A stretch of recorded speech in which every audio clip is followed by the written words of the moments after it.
Ce site de la Beige, il est situé au milieu d'une zone particulièrement dynamique, et en particulier l'IoT Valley, avec l'explosion des objets connectés qui vont remplir de manière absolument drastique la vie de tout un chacun.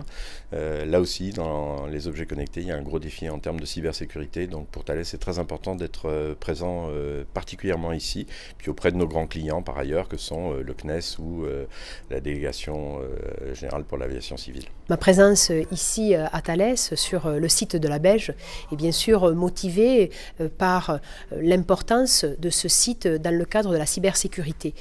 Thales est le troisième employeur privé de la région, donc nous avons des milliers de salariés de Thales sur notre région, et en plus ils ont une expertise au niveau international sur la protection des données et sur la cybersécurité. Alors la région bien sûr soutient tout le développement du numérique et tout particulièrement la création d'une filière autour de la cybersécurité, parce que nous avons de nombreux experts de niveau international ici sur notre région.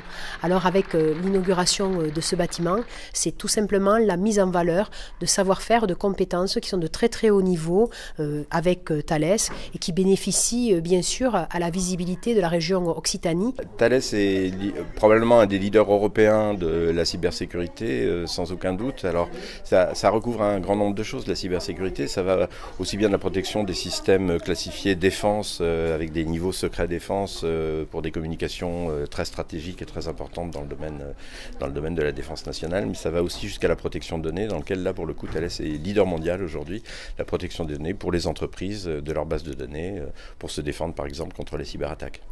Aujourd'hui, impulsé par Patrice Caine, notre président, Thales est en mouvement, Thales est en pleine transformation digitale elle-même. Et l'enjeu, c'est finalement de passer d'un électricien de défense, comme nous étions il y a 20 ans, à une vraie société moderne, cybersécurisée elle-même et qui cybersécurise l'ensemble de ses solutions au profit du secteur de la défense, de la sécurité.